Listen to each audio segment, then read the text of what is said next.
Coming up next, Sitting at 30 takes you downtown for the weekly luncheon meeting of the City Club of Portland. Live weekly coverage of City Club is made possible in part by TCI and is produced through the facilities of Portland Cable Access. Now we join the City Club for this week's program.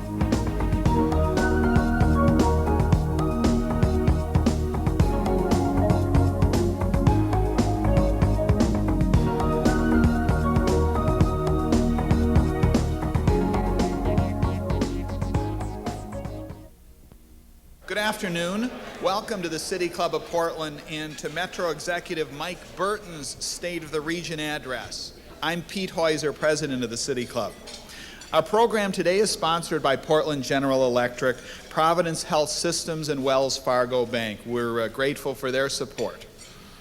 We've got 3 new members in the audience today. Would you please stand? Let's hold the applause until they all stand. They're Mildred Olay, who is Executive Dean of PCC Cascade. Mildred, are you here? Bruce Broussard, who hosts the show Oregon Voters Digest on cable TV, and Eli Lamb, who's a Director of Intel.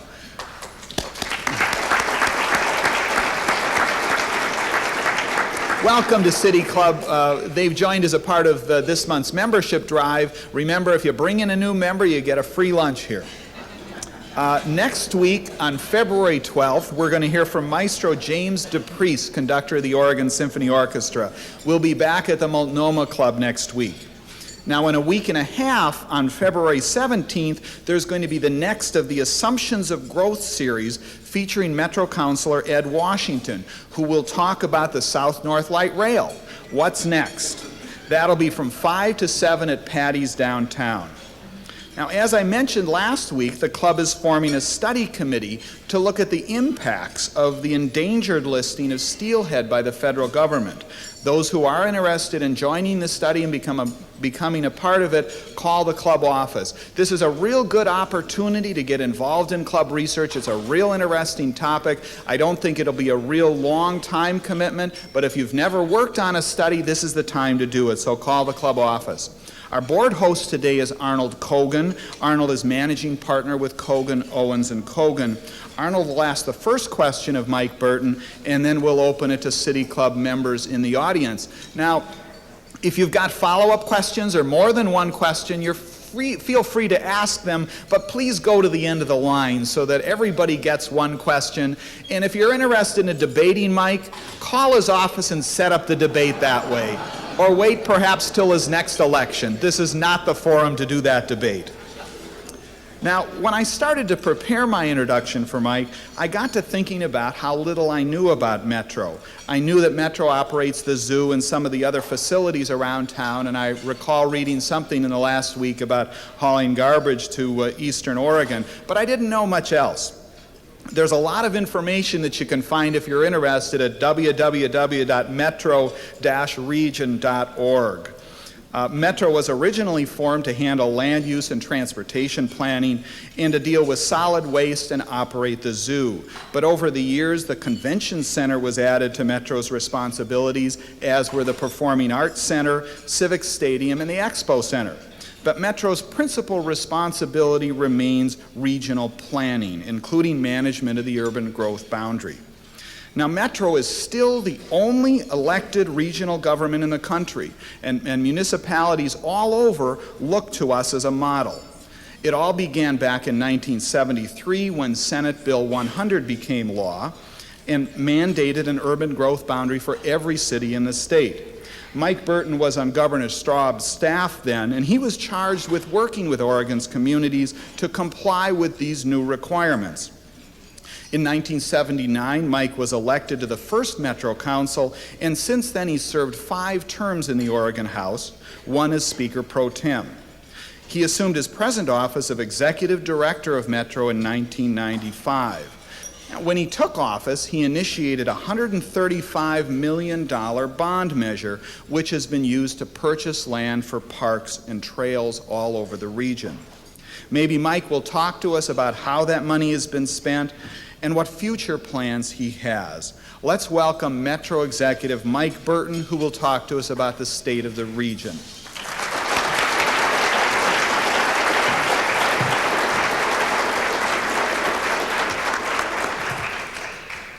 Thank you, Peter. Talking about our website reminded me of Boris Yeltsin and Bill Clinton and Bill Gates sitting in their offices respectively, and suddenly, poof, found themselves in the presence of God. Just like that, suitably impressed.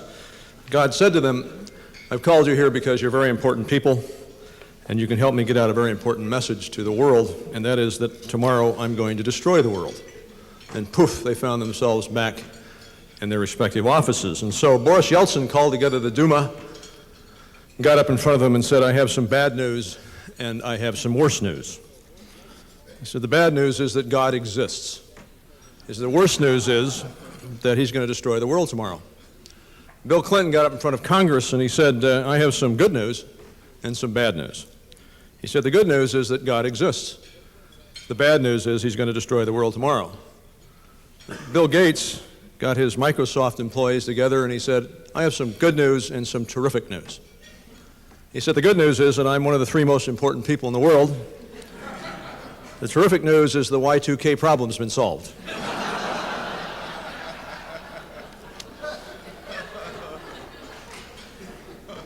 We're talking about that this morning. If you have a tombstone, it's going to be a problem for you.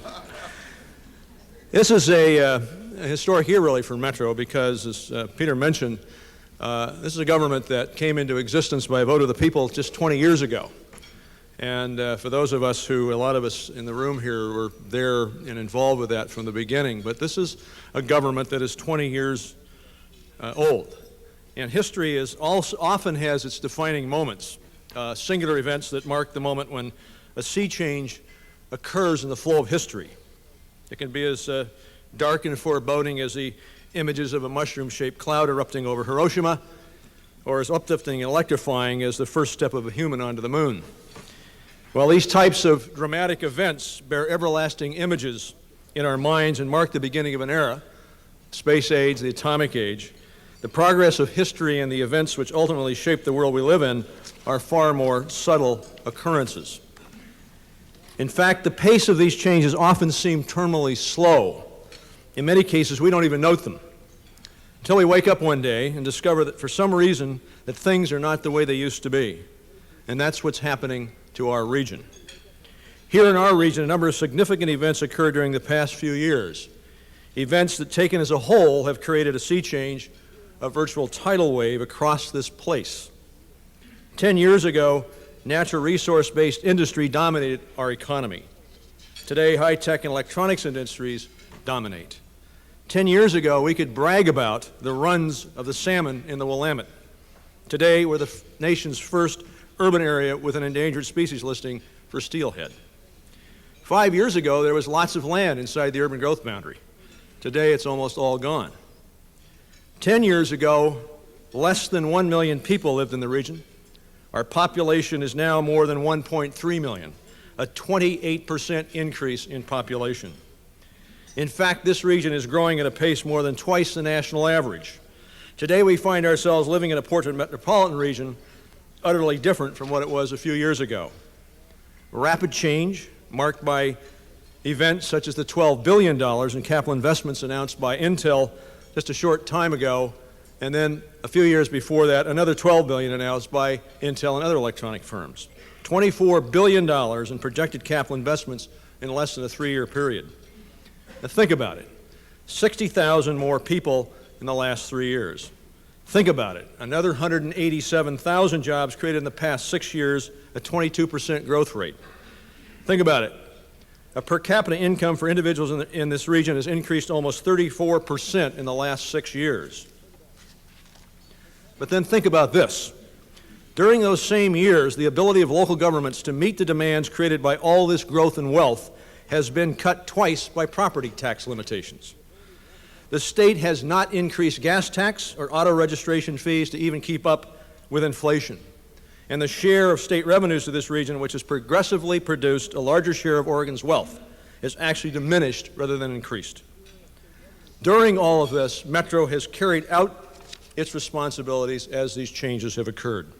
Responsibilities are mandated by our voter-approved charter to provide regional services such as the zoo, the Oregon Convention Center, regional parks and open spaces, the reduction of waste and the management of the region's disposal system, the protection of natural resources, and to assure that we have clean air and water. Metro is meeting those challenges daily, and it's a record to be proud of.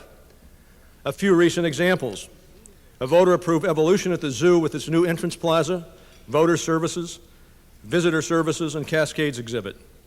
This month, Metro concluded a long negotiation for a final key property in Forest Park, secured as part of Metro's $135 million purchase of open spaces and trails. Metro has purchased 66% of the region's acreage goal with only 55% of the bond money, adding more than 4,000 acres to public trust. In December, the Department of Environmental Quality certified that Metro-led efforts to recycle and recover waste has reached 48%, the highest of any region in the United States. And most significantly, Metro has demonstrated that Oregon's land use planning laws work. One of the reasons Metro works is because we are willing to make difficult decisions, such as those kind of decisions made by the Metro Council in December. After 6 years of public outreach, creating concepts, and then adopting functional plans, the Council voted to add about 5,300 acres to the urban growth boundary. This year, the Council will need to add about 3,000 more acres to meet state requirements. But remember, this is for a 20-year land supply. The expansion represents a 2% increase in land to accommodate a 35% anticipated increase in population. Without Metro's facilitation and leadership, we would have had to expand the boundary by 120,000 acres. While anyone can argue that an individual piece of property should or should not have been included in the urban growth boundary, the fact remains that without strong regional planning process, more land would have been necessary, like it is in other parts of the country. Chicago uses almost 4 times as much land for each additional person as our region. Atlanta uses 3 times more, and Denver uses 4 times more.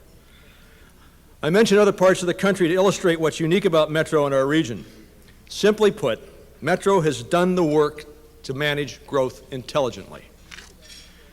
Our growth management strategy, endorsed by local governments and, I believe, the general citizenry, focuses on infill and redevelopment. Nobody does it better than we do. With proper design review, it protects the character of neighborhoods while making better use of lots, vacant lots, and odd-sized lots. It means reinvesting in almost deserted retail areas like Martin Luther King, Hawthorne, the Round at Beaverton, and Belmont, and revitalizing them by encouraging public and private partnerships for compact development that is pedestrian and retail friendly. The results are robust and lively neighborhoods. Metro has done the heavy lifting. We've made difficult decisions and designed standards and criteria to achieve the visionary concepts of the region's 2040 plan, our blueprint for growth.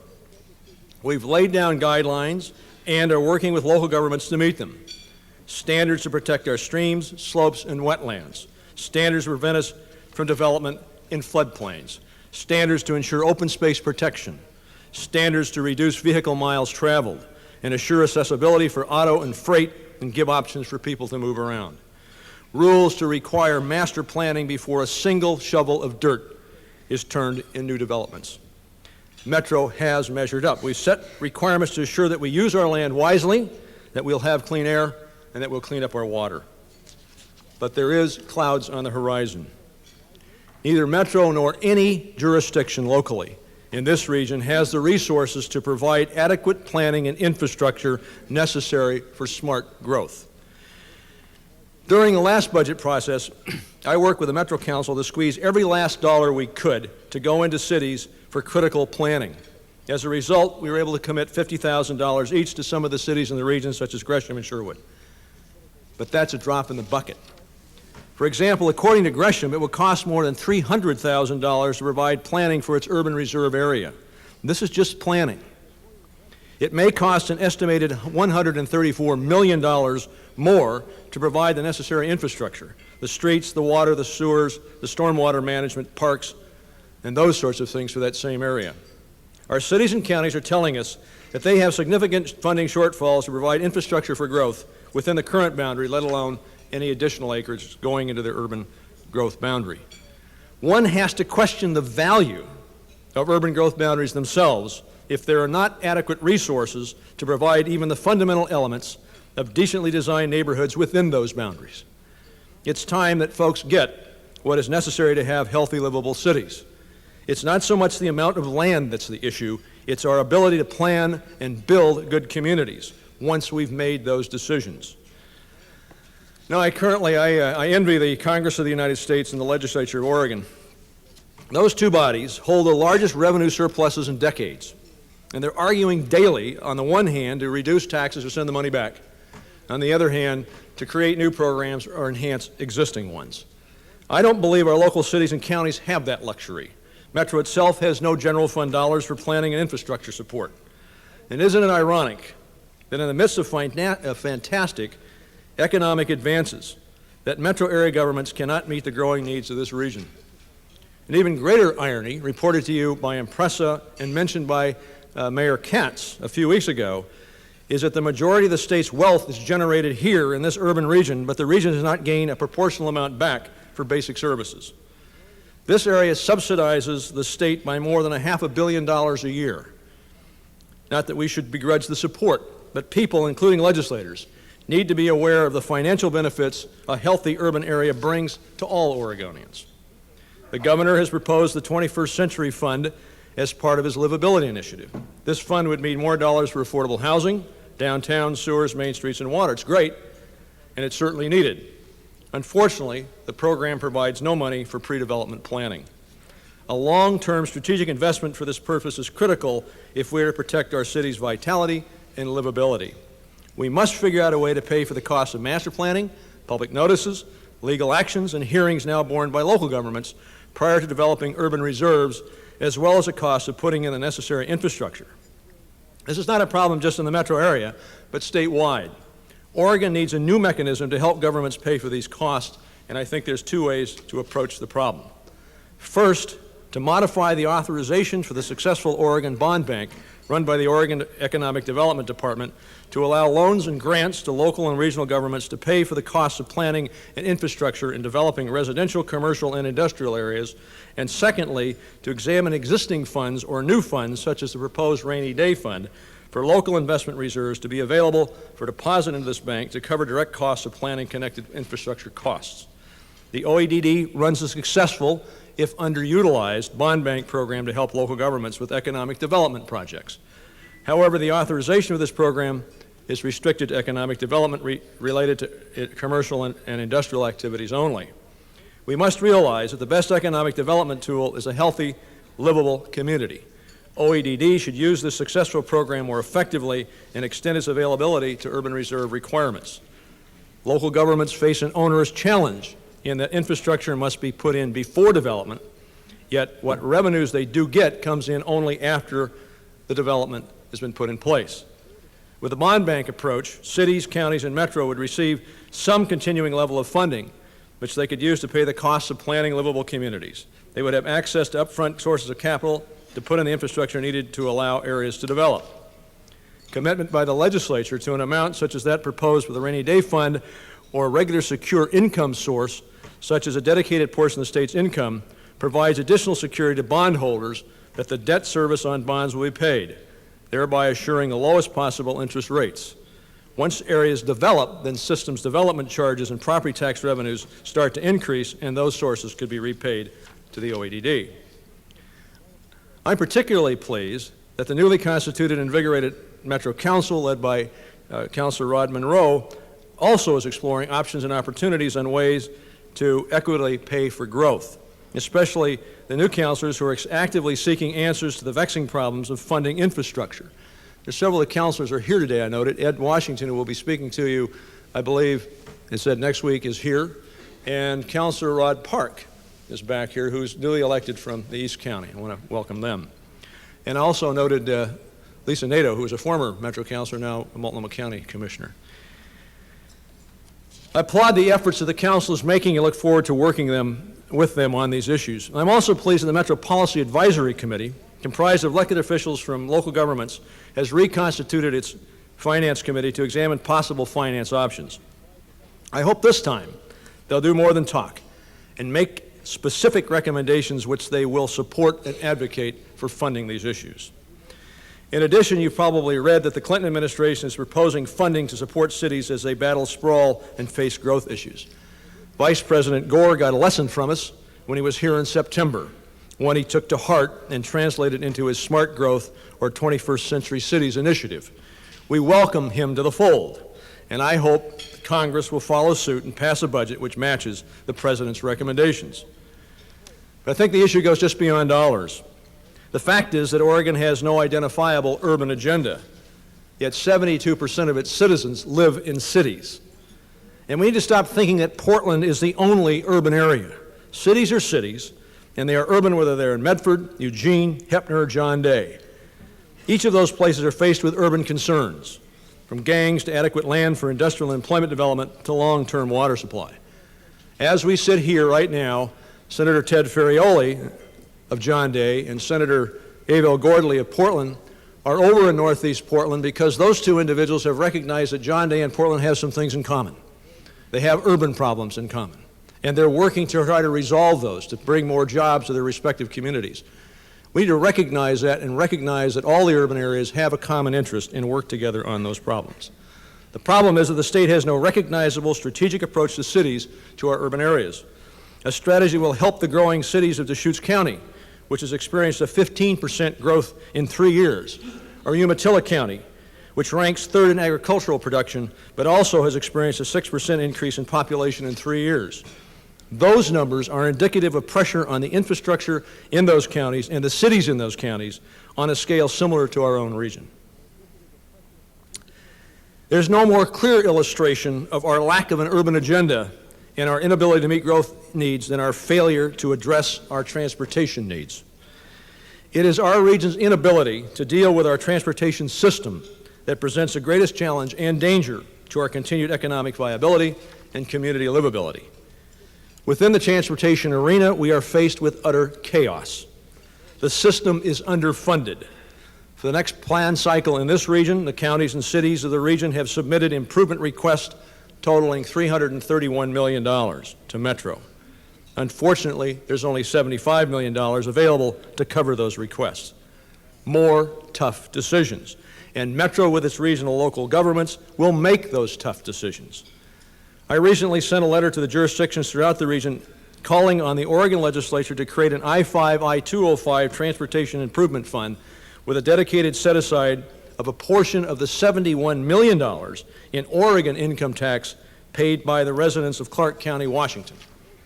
Nearly 1/3 of the workers of Clark County commute to the Oregon side of the metropolitan area daily. With 54,000 Clark County commuters driving an average of 14 miles per round trip to work in Oregon, that represents about 756,000 miles on Oregon roads per workday. The fund would be dedicated to improvements needed in the corridor, including freeway and arterial improvements, operation, maintenance, and preservation, traffic mitigation, and carpool and transit alternatives. I believe it's time for the state of Oregon to assist the Portland region in helping meet the transportation needs of this bi-state region by bringing a portion of the $71 million in income taxes paid by Clark County residents back here where it's needed. I've also recommended an additional fleet registration title fee. This would be a one-time vehicle registration fee for every additional vehicle added to the roads for the first title. This would not be for re-registration or replacement registration, but would reflect growth and would require that growth in vehicles contribute to offset the burden they bring to our roads. Given that approximately 80,000 new vehicles were added to Oregon's fleet last year, a $200 initiation fee would generate about $16 million a year. And if the state doesn't do this, I would suggest that the region try to impose the same fee. As you know, I'm a proponent of light rail. I respect the voters' decision not to fund the South-North light rail line with property taxes. However, I hate to see the $866 million Congress allocated for this project go to other new rail starts in other parts of the country. Those congressional funds are for new rail starts only, and if we don't use them, They'll go to one of the other 90 national projects now underway. While we face an uphill battle, I will continue to work with Portland Mayor Katz, Commissioner Hales, TriMet General Manager Fred Hansen, our congressional delegation, our regional partners, and our council members to see if something can't be done to try to bring those dollars back to Oregon. At the same time, it's time some legislators get it right. Yes, we advocate for light rail, but we know, and some legislators know, that we cannot spend state highway dollars on anything except what they are constitutionally dedicated to. We don't need the legislature second-guessing us. The House committee got it right last session. Where, in the name of Glenn Jackson, is the Senate? And I've got news for Senator Shannon. Metro's plan calls for roads and road improvements.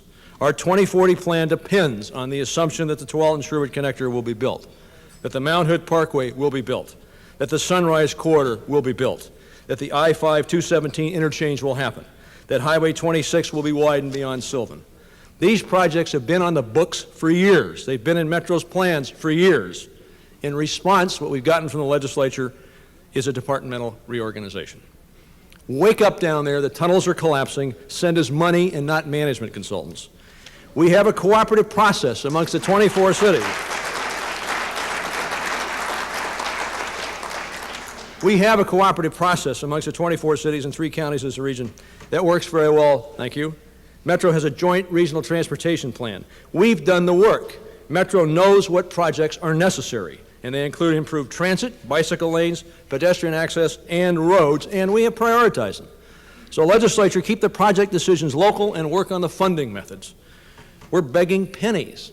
The Associated Oregon Industries has recommended a 6-cent increase in gas taxes. Great. The legislature needs to find some courage. Pass it, don't refer it. Stop moving the deck chairs on the Titanic around. Take a look at the iceberg and the potholes. Another major challenge facing this region concerns the environment. The economic benefits that we're enjoying are accompanied by an intrusion into our environment. So much so that just last week, Governor Kitzhaber pointed out that what used to be conventional wisdom, that if you lived in urban Oregon, you were a strong supporter of the land use system, and that the people who really had to change their behavior to improve water quality were farmers and foresters. But the governor noted that the tide has changed, and I agree. The greatest threat to our environmental quality is from the urban Oregon. We now have an endangered species listing, the first such listing in the nation for a major urban area. While public pronouncements about commitments to restore native fish are becoming commonplace, I'm concerned that there may be too much emphasis on feel-good, decorating the gym types of activities with decorations and crepe paper streamers.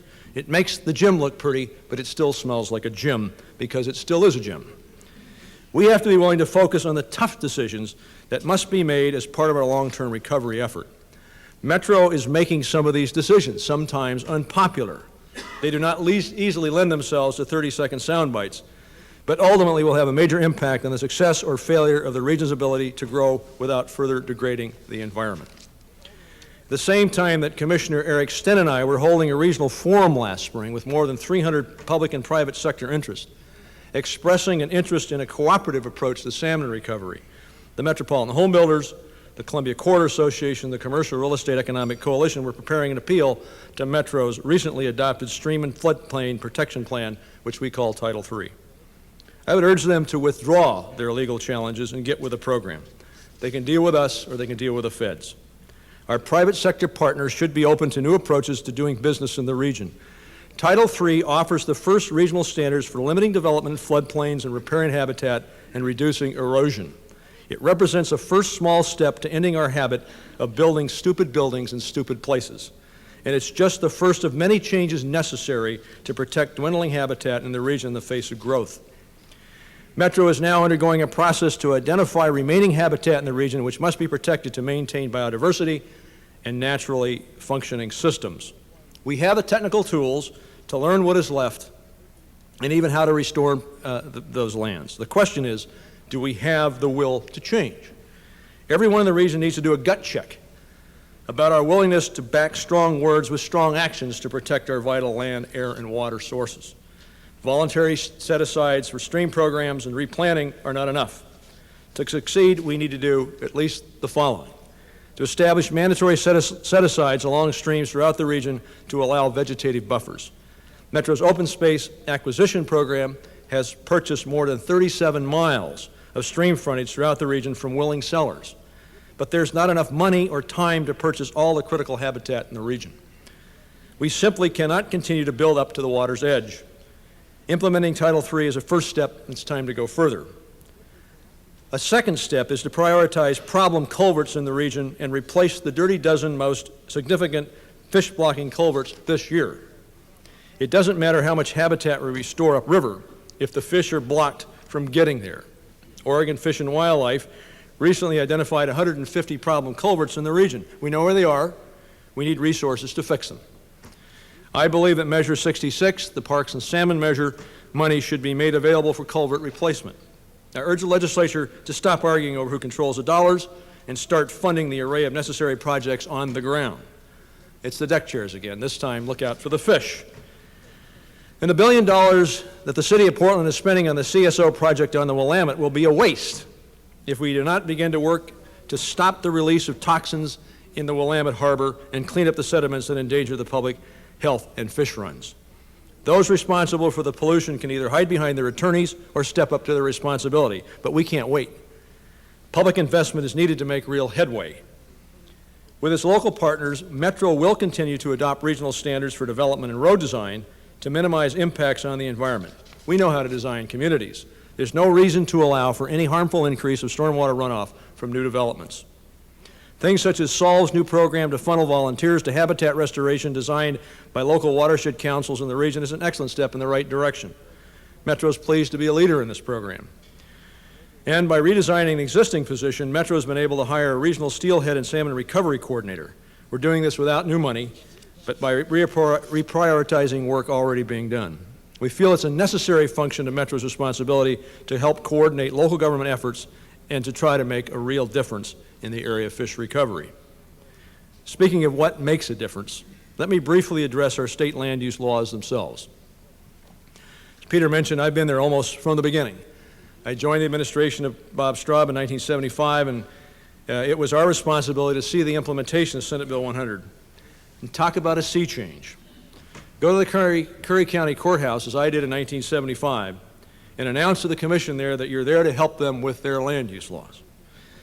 You'll discover just how cruel that sea can be. I'm surprised the tires are still in my car when I came out. From the beginning, though, we recognized that if our land use laws were to work, it would require not only patience, but also an understanding that Senate Bill 100's goals represented values worth working for. And we worked hard. We made difficult decisions. Difficult decisions as reflected in Metro's 2040 and functional plans.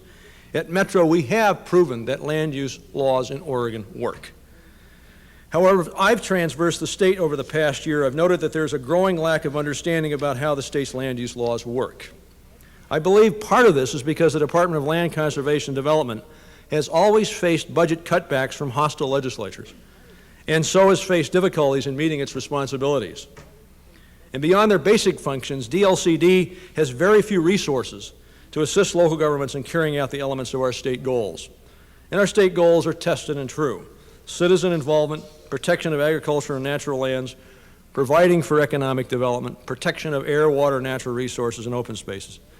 Who could disagree with those goals? If you haven't read them lately, perhaps you should. The department has them in a nice little booklet. I've got a staff person here, Kathy. We got a few extras. If you want to pick one up and read it, you should. Our problem is not our vision, it's not our goals, but rather our inability to carry them out. One of the often forgotten goals is Goal 2, land use planning. It's forgotten because we get hung up on Goal 14, urbanization, which provides for the urban growth boundary, and that has become the icon.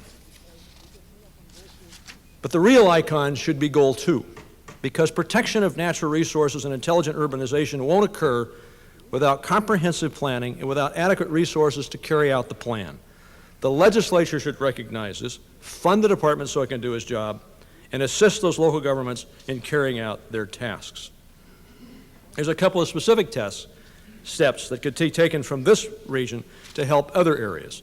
regionalizing periodic review. It would give other areas the flexibility that Metro's had in terms of meeting jobs and housing balance, transportation requirements by increasing the number of cities or counties that being counted in the mix. Regionalizing the 20-year land supply requirement, or at least apply it at the county level, so that growth can be allocated amongst several cities instead of city by city. However, the worst time to intelligently examine anything like this is when the legislature is in session. And I can say that because I was one. These issues should be reserved for the cooler light of an interim session. History does have its defining moments, some singular and revolutionary, some multifaceted and evolutionary. Metro is an historic aspect of this place we call home. Metro has defined the moments, made revolutionary and evolutionary changes, made tough decisions, met the challenges of rapid growth amidst even more dramatic changes in economic and social shifts. Throughout its 20-year history, Metro has held true to its dedication to preserve the natural environment. The challenges Metro has met head-on are some of the toughest facing any urban area in the United States. The concept of a metropolitan government may be revolutionary, but what we have accomplished has been evolutionary. The focus Metro has given to the urban growth has resulted in an urban place envied by so many others in the country. It happened because we have a form of government which gives the vote, which the voters gave both the authority and the responsibility to ensure this most livable place. Sometimes I wonder if we aren't all too close to the trees to see the forest. No other place in the United States has done what Metro has done, and we here should be proud of what we have done. In the past, Oregonians have met many challenges. We've pioneered new territories, protected beaches, enacted bottle bills. Now it's time to protect our cities, our urban vitality. Assistance is needed in the next steps. Metro has and continues to do its job. I urge all of us, from individuals to the legislature to the governor's office, to continue meeting those challenges we face in keeping this region a great place to live. Thank you.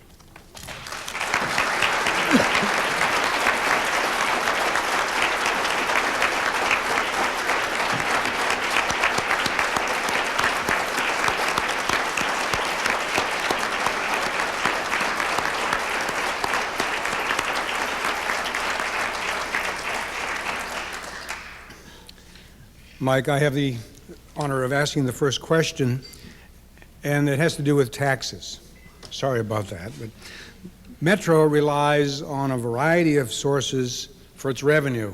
Some fees, grants, a miscellaneous catch-all of these sources.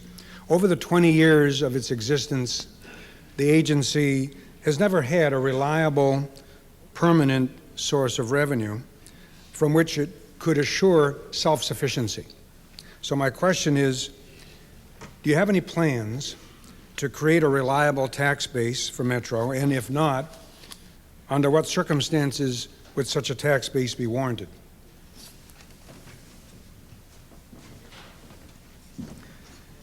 Thanks. I have to, every time I see Arnold, it reminds me of a trip to the Grand Tetons. You remember that? With Governor McCall. Great tennis game. Well, it's true, a tax base. The difficulty, and this comes from, I think, 20 years of elected office and voting several times as a legislator to send out a sales tax, for instance, and seeing how the public reaction is to certain tax proposals if you don't approach these things with a tremendous amount of public education prior to that. And we have, as was mentioned, Metro gets its funding sources from different. The only place we have a tax base is in the zoo. The voters several years back established a tax base for the zoo, so we get a regular operating source off of that. All the rest of our activities are either from revenue that's been given to us on voter-specific capital projects, such as the convention center, or off of the enterprise activities, which is the main thing that we do, and then a small excise tax that pays for our general government services. I have lots of ideas. One would be to simply go out and establish a tax base for the government, putting it on the ballot. The thing is that I think voters today will want to know what are they going to get for that tax base. I will propose to the council in my next budget, which I'll present to them on the 11th of February, a proposal that they establish a tax study committee to take a look at operating tax bases for our facilities, the rest of our facilities, for the convention center, for our expo center, and for our parks. I think this is something that the public could understand much more readily than they could if you asked for a tax base to do planning. One of the problems that we're up against, our primary responsibility in our charter is to do planning. What the voters told us to do was to do planning before you do anything else. It's probably one of the hardest things to get a tax established for. So what we've got to do, I think, is find an operating tax level for all the other activities that we do, and then our general excise, our excise taxes can be used to do the planning, which is where we want to put it. So it's a difficult question, and I hope to work with the councils next year on proposing some of those. Chris Smith, club member. Mike, going to your point about recapturing those federal dollars for light rail, I would note that very shortly the city of Portland will break ground for the Central City streetcar, and I wonder if streetcar networks might not be an alternate way to use those funds and perhaps more immediately solve some of the vehicle mile problems in the portions of the region that are already denser, and at the same time perhaps then provide an incentive to build light rail as a way to connect those local streetcar networks with the long-haul backbone. Yeah, I understand that the $866 million that's starting back was the authorization by Congress in this last round for T21, and those dollars, to be competitive for them, would have to have certain EIS and layout designs and match money available. Otherwise, they'll go to other new rail starts. So unless we can use our existing, the existing concept, the concept that existed, or a piece of the South-North that we're going to do, we would have to start all over again. So if we were to try to say we can use these for new rail starts in different areas, we'd have to go back through the EIS process. We would miss the funding window, and we would have to come back around to the beginning of the line again, which is probably another 6 years out. However, I think the concept you're talking about is very worthwhile pursuing. The fact that the city of Portland is going to put in some streetcars in the area, and their connectivity to a light rail system, and streetcars and light rails, as you know, are different things, because one's a regional capacity question for the region, and the other one is a local provider. But connectivity to those, as linkages on it, might be worthwhile pursuing, and there's some discussion going on about that. So I think it's a good idea. The question is, how do we find the funds for that, which is the same problem we've got about the other areas. So I'm sure that I know Congressman Blumenauer and others are constantly on the alert back in Washington to define programs, and we'll probably look at some ability for us to get into line for some of those funds, maybe even within this T21, but it'll be a different project than we're talking about right now. That 866 will actually elude us if we don't have a funding proposal to Congress by July. Yes, sir. Mike, I'm Ted Falk, and I'm chair of the City Club committee that is studying housing density in the city of Portland. And I noticed that you said in your speech that you thought the urban growth boundary would fail if adequate resources are not devoted to planning its implementation. And so with specific regard to Metro's housing goals, I wonder what you specifically think that better planning could contribute?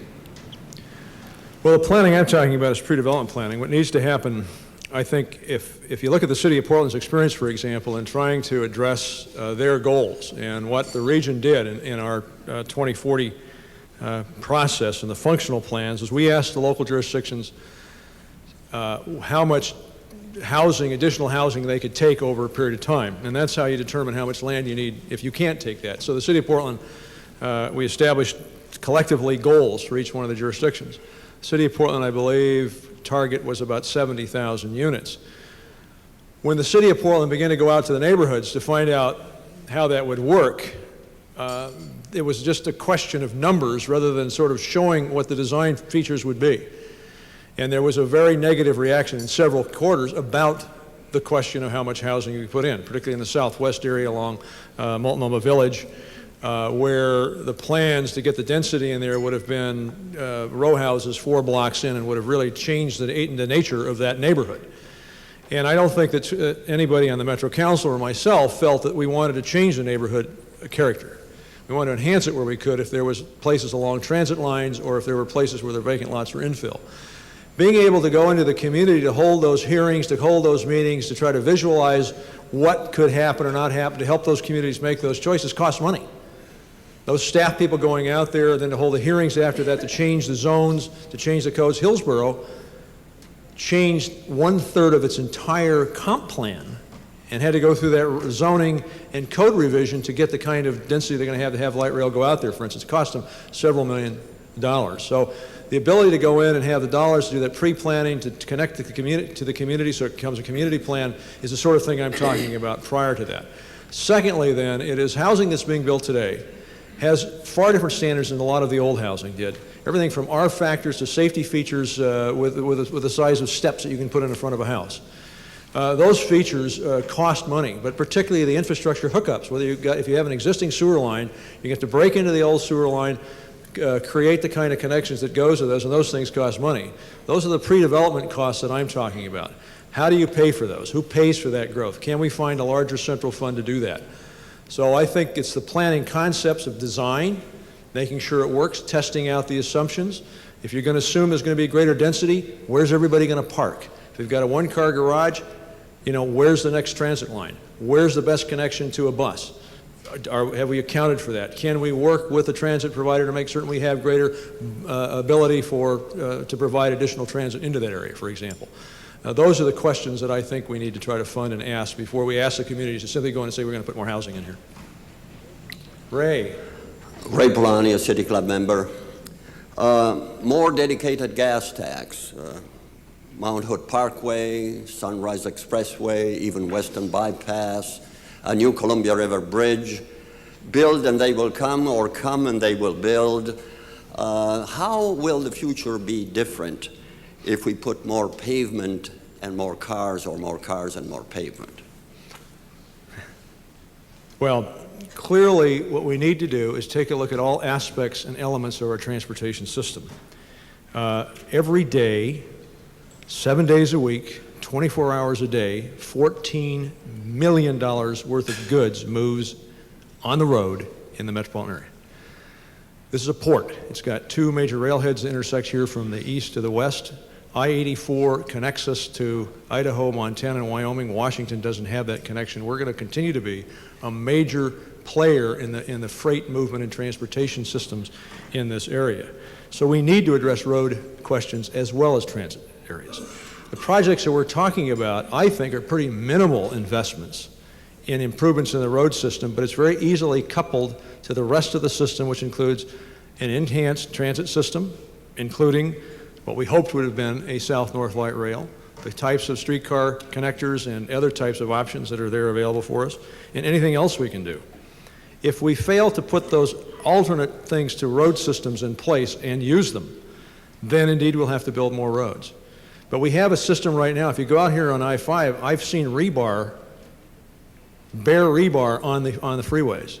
So part of what we're talking about is investing in actually maintaining the current system, which is deteriorating pretty drastically. And the new things we're talking about, which is, and it's always been planned for years, to take a new lane out on 26 beyond Sylvan. That's been in the books for a long time. Originally it was built that way. Those other projects we're talking about have also been on the books for a long time. So there's nothing particularly new about that. It's just trying to get to the funding on it. And I think we have to balance the system. Clearly, if there's a way we could find a dedicated fund for transit, I would be in favor of that, and you know that. And I think that part of what I'm proposing in pulling the Clark County money back over here is that part of that money would be available for dedicated HOV lanes or transit lanes across the river. Building another bridge on the I-5, at some point, the question is the idle time and the air pollution time caused every time we lift the bridge on the I-5. It costs thousands and thousands of dollars. The capacity on that bridge is already strained. There is been discussion, very expensive, with tunneling under I-5, under the Columbia, where I-5 exists right now. So we've got to start taking a look at that. The idea would be, to me, the best situation would be to build a third link on the existing I-5 and then take the middle old span and dedicate it to HOV and transit. If we can get Vancouver to pay their end of the deal. Sid Lezak, Sid, City how are Club you? member. Mike, your knowledge of your job is awesome, but I would like to challenge you.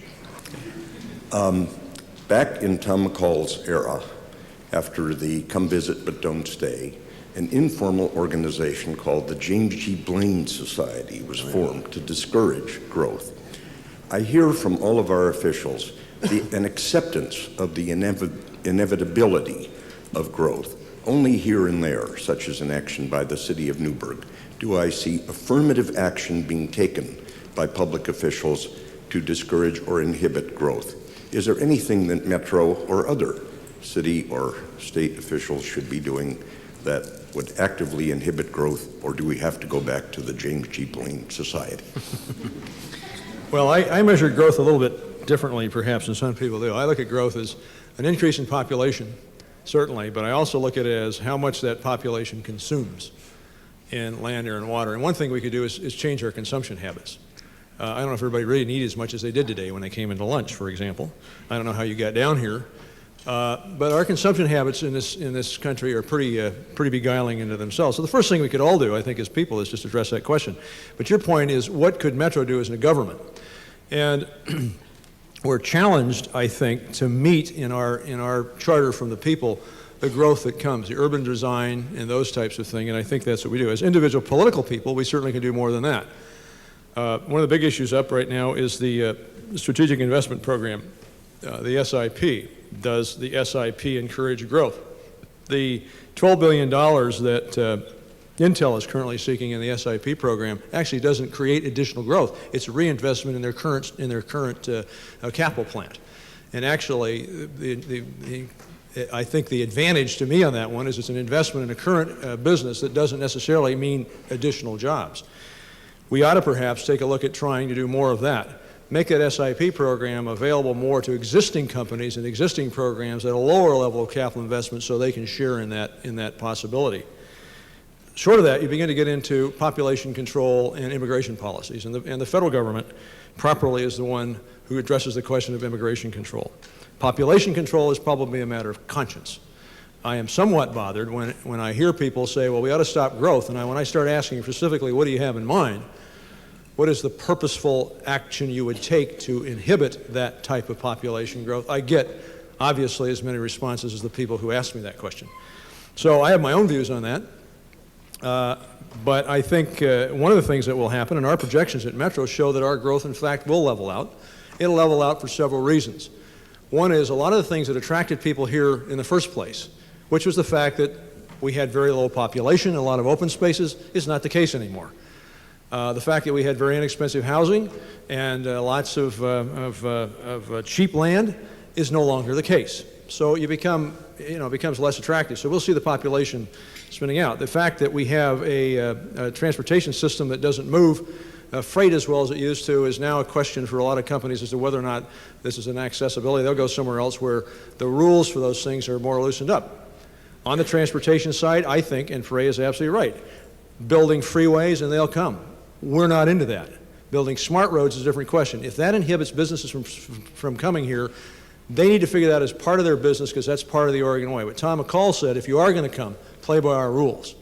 And we need to reaffirm what our rules are about our growth. And if we want to say you have to do it our way, which means we don't do it with freeways, you can do business here, do it on the kind of road system we've already got in place, do it by participating in a transit system, do it by building smart houses in smart places instead of dumb buildings in dumb places. That will be a reaffirmation of our growth challenges and the kinds of things that I think McCall was actually talking about. John. John Leeper, City Club member. Mike, I commend you, the Metro Council, and your staff for the job you do. Thank you. As I move around the metro area, mostly in Washington County, and talk to an assortment of people, I have the perception that there are an awful lot of people that view Metro as a very detached body and the decisions that they make. As an alternative, I would propose to you, sir, and just would like any comments you've got to offer, of giving more publicity to your Metropolitan Policy Advisory Committee, in that that is a much broader based organization from the whole area and shows, to me at least, the broad base of participation in it. And does that kind of an idea have any merit? Well, it certainly does with me. For those of you who aren't aware, in the charter, the voter-approved charter for Metro, there are two committees which were established. We have a lot of committees. In fact, I often comment that Metro is spelled wrong. There should be an extra E in there. It's because we have so many meetings. But there are two charter committees, and they are, in my view, because they're charter committees, the two most important committees that we have. And there's a third statutory committee that's established by Oregon law, and that's a Joint Policy Advisory Committee on Transportation. Those are the three key areas. The other one is the Metropolitan Citizen Involvement Committee, which is our citizen group, and Kay Durchie is here, who's our chair of that, sitting back over here, and they do a great job in advising us on our citizen involvement process. The Metropolitan Planning Advisory Committee that John referred to here is made up of the mayors, city councils, county commissioners, special districts, school board sits on it, elected officials from those jurisdictions that advise myself and the council on matters pertaining to Metro, and generally it's been on land use questions.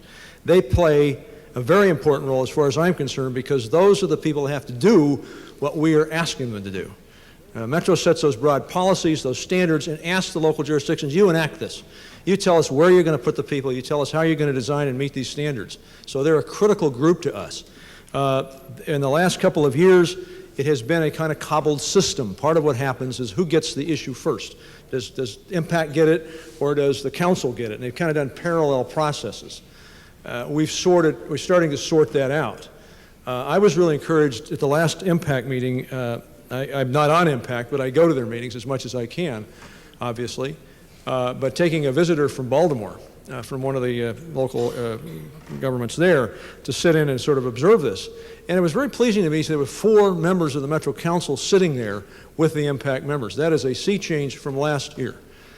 Metro councilors, I think, perceive now that that role of Impact is much more important, and I think you'll see quite a change in the way in which that operates. And I would clearly agree with you that both letting the public know how important that is and getting people to participate in that and having a good cooperative arrangement makes it work. So it's what we're trying to do, and it's a goal that I think the council is targeting.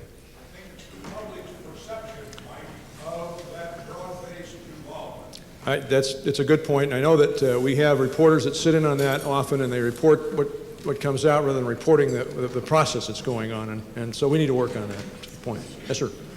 Greg McPherson, City Club member. Metro has demonstrated that it has staying power as a unit of government, but it is still a limited purpose unit of government, and we have an array of other units, including the counties and cities and other special districts. Do you envision in the future of Metro that it will begin to absorb those broader functions and become a general purpose unit of local government? Oh boy. I often say I still feel I have the best job in the world because it's a variety of activities. I also think I've got the toughest political job in the state. And so the council members. Anybody who's in elected office in Metro has a difficult time because people don't quite understand. What are you? Are you fish fowl or whatever it is? We're the only government. Peter mentioned the only elected regional government in the country. There are a lot of regional governments. Port's a regional government. TriMet's a regional government. But we are directly elected, and we have limited purposes and functions like that. We are, however, in our charter given as a primary purpose. This is what really makes us different. We're the only government I know whose primary function and responsibility assigned to it is planning. We're supposed to look ahead. And what we're finding nationally as governments come in and visit us, and they do that daily, is they can't make this happen anywhere else. And I tell them the big thing is you got to have somebody looking ahead and making decisions on that broad scope. So I think that's the most important thing that we can do. And I don't mind what else local governments want to give us a take on. We can do that, but I don't want to lose sight of how special it is that we do that one very important thing. That's what makes Metro work. That's why this region works, and that's the most important thing we can do. And other activities we can take on if local governments want us to do it, come on down. As long as it isn't broken or in debt, we might consider it.